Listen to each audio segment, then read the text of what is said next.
Hello, আসসালামু আলাইকুম। আপনি কি খুবই ব্যস্ত? রান্না করার সময় নেই?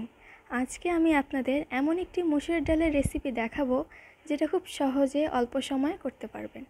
এটি রান্না করতে লাগে অল্প সময়, কিন্তু খেতে লাগে অসাধারণ।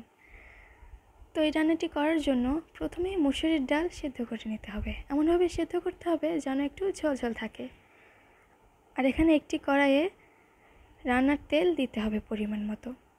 তেলটা একটু গরম হলে দিতে হবে আগে থেকে কেটে রাখা পেঁয়াজ মরিচ কুচি।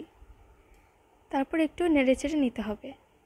তারপর নেড়েচেড়ে নেওয়ার পর এখানে দিতে হবে স্বাদ মতো লবণ। স্বাদ মতো লবণ দেওয়ার পর একটু ভালোভাবে নেড়েচেড়ে মিশিয়ে নিতে হবে।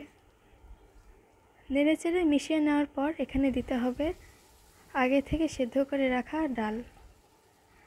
ডাল দিয়ে আবার ভালোভাবে নেড়েচেড়ে মিশিয়ে নিতে হবে। 2-1 মিনিট চুলায় রেখে লো আঁচে নেড়েচেড়ে মিশিয়ে নিতে হবে। তো এই হয়ে গেল আমাদের সহজ একটি ডাল রান্নার রেসিপি। আপনারা চাইলে এখানে 1 চিমটি হলুদ দিতে পারেন, তবে সেটা অপশনাল।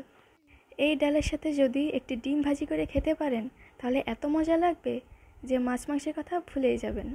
তো রেসিপিটি ট্রাই করবেন এবং কেমন লাগলো অবশ্যই কমেন্টে জানাবেন। ভালো থাকবেন। আল্লাহ হাফেজ। আসসালামু আলাইকুম।